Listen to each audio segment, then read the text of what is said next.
Hello everyone, this is Ayushi Tiwari.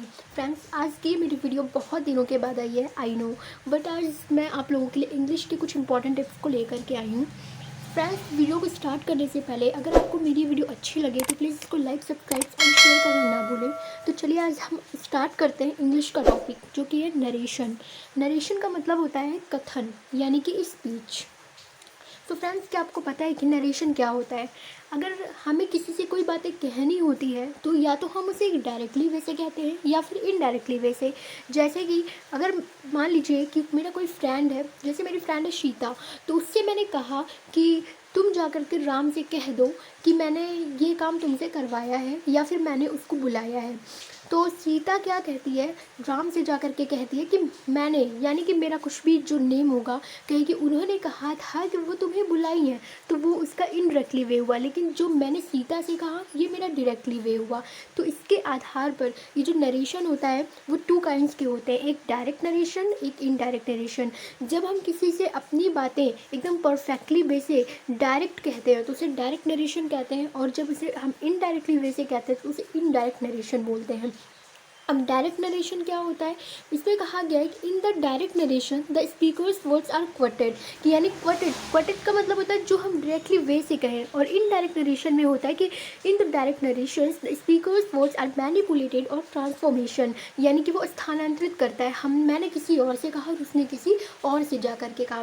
So friends, आज हम और कुछ भी इसमें सीखेंगे। चलिए आज हम सीखते हैं कि सेंटेंसेस में आखिर रिपोर्टेड स्पीच क्या होता है, रिपोर्टिंग वर्ब क्या होते हैं, लिसनर क्या होता है और स्पीकर्स क्या होते हैं। सो फ्रेंड्स, फॉर एग्जांपल जैसा कि हम लिखते हैं, Ram said to Mohan, comma inverted comma, I am a good boy, comma close and then full stop. So friends, इसमें हम पहले ये सीखते हैं कि इसमें कौन सा लिसनर है, कौन सा स्पीकर है, कौन सा रिपोर्टिंग वर्ब होता है और कौन सा रिपोर्टेड स्पीच होता है। सो फ्रेंड्स, कॉमा के जितने पहले होते हैं ना, जैसे कि राम इसमें स्पीकर है हमारा, और जो मोहन है वो हमारा लिसनर है। कहने वाला जो होता है वो स्पीकर होता है, और जो सुनने वाला होता है वो हमारा लिसनर, यानी कि कहने वाला इसमें कौन है, राम है, और जो सुन रहा है, मैं किससे कह रही हूँ, तो यानी कि राम किससे कह रहा है, वो मोहन से कह रहा है, तो मोहन इसमें क्या हुआ, लिसनर हुआ। और ये जो सेड है ना, ये सेड टू, ये हमारा होता है रिपोर्टिंग वर्ब। ठीक है, लोग इसको कुछ और ही बोलते हैं, बट ये हमारा रिपोर्टिंग वर्ब होता है। लोग कहते हैं कि कॉमा के पहले जितनी चीज़ें होती हैं रिपोर्टिंग वर्ब, और कॉमा के बाद जितनी चीज़ें होती हैं वो रिपोर्टेड स्पीच, बट नहीं, ये स्पीकर है, ये लिसनर है, ये जो सेड टू है ना, ये हमारा क्या होता है, रिपोर्टिंग वर्ब। फ्रेंड्स, सेड के साथ टू लग गया है, प्रीपोजिशन टू, तो ये एक फ्रेजल वर्ब हो गया है हमारा, तो इसलिए इसको रिपोर्टिंग वर्ब कहा जाता है। एंड देन कॉमा के बाद आई एम अ गुड बॉय, ये ऑल टोटल हमारी रिपोर्टेड स्पीच होती है। अब इसको हमें चेंज करना पड़ता है, और चेंज के लिए बहुत सारे रूल्स होते हैं। तो आपने ये तो जान ही लिया कि इसमें स्पीकर कौन है, लिसनर कौन है, और हमारा रिपोर्टिंग वर्ब क्या है और रिपोर्टेड स्पीच क्या है। सो फ्रेंड्स, ये भी होता है ना कि हर चीज़ों के लिए कुछ ना कुछ स्पेशल रूल्स भी होते हैं। सो इसमें भी कुछ ना कुछ स्पेशल रूल्स होते हैं, जैसे कि आपको पता ही है कि सब्जेक्ट्स होते हैं, ऑब्जेक्टिव केस होते हैं एंड पॉजिटिव केस होते हैं। तो सब्जेक्ट्स को मेनली थ्री पर्सन में डिवाइड किया गया है, जो कि हमारा फर्स्ट है फर्स्ट पर्सन, एंड सेकंड है second person, and then third है हमारा थर्ड पर्सन, जिन्हें एक्टिव पर्सन के नाम से भी जाना जाता है, थर्ड पर्सन को। चलिए समझते हैं। हमारा फर्स्ट पर्सन में हमारा आई आता है और वी, जिसको ऑब्जेक्टिव केस जो होता है वो मी होता है या फिर अस होता है, एंड देन पॉजिटिव केस मी का माई, अस का आर और एंड आर्स ये होता है। अब हम जानते हैं कि सब्जेक्ट सेकंड पर्सन में क्या होता है, यू का objective case you, and then positive case हमारा योर और योर्स होता है। एंड पहले क्या होता था कि यू को दाई के रूप में कहा जाता था या लिखा जाता था।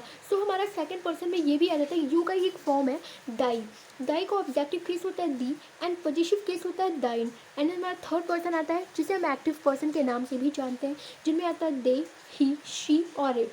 दे का होता है them objective case, and then positive होता है दियर। ही का हिम ऑब्जेक्टिव होता है एंड पॉजिटिव होता है हिज।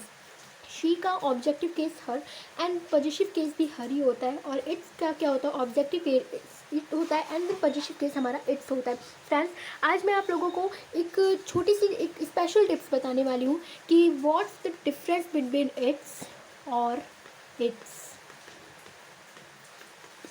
ज़्यादा डिफरेंस नहीं है फ्रेंड्स, बट यहाँ पर क्या होता है कि हमारा एक रेज्ड कॉमा लग गया है, और ये जो हमारा विदाउट रेज्ड कॉमा है friends, raised comma and apostrophe के बीच भी बहुत सारे क्या होते हैं, एक फैक्ट होता है। हमारे एक रेज्ड कॉमा होता है, एक अपॉस्ट्रॉफी होती है। अब अपॉस्ट्रॉफी और कहाँ लगती है, एक रेज्ड कॉमा। फ्रेंड्स अपॉस्ट्रॉफी हुआ जैसा कि अगर मैंने मान लीजिए, जैसा कि मैंने लिख दिया राम्स, ये किसी न किसी लिविंग थिंग्स के साथ ही लगता है, तो राम्स के साथ जो लगा हुआ है ये अपॉस्ट्रॉफी हुआ हमारा। देन बट अगर मैंने लिख दिया डिडेंट, ये क्वेश्चन टैग है हमारा, जिनमें ये जो लगा हुआ है किसी न किसी पोजीशन को दिखा रहा है एंड किसी न किसी वर्ब के साथ लगा हुआ है, तो ये हमारा रेज्ड कॉमा होता है। जब कोई पोजीशन या वर्ब के साथ होता है तो वो हमारा डिनोट करता है रेज्ड कॉमा, एंड देन अगर किसी लिविंग थिंग्स के साथ होता है तो वो हमारा डिनोट करता है क्या, हमारी अपॉस्ट्रॉफी। सो मेरा ये क्वेश्चन था कि इट्स और इट्स, इसमें क्या डिफरेंस है। सो फ्रेंड्स, ये जो इट्स होता है ना, इस इट्स को हम क्या कहते हैं, इस इट्स का मतलब होता है it is, okay.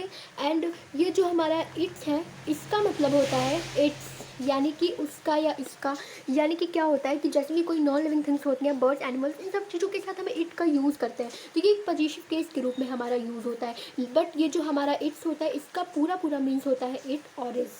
So friends, आज के लिए बस इतना ही। आज तो हमने बहुत ही कुछ सीखा और जाना। अगर ये मेरी आपको वीडियो अच्छी लगी तो प्लीज़ इसको लाइक, सब्सक्राइब एंड शेयर करना ना भूलें। Thank you so much.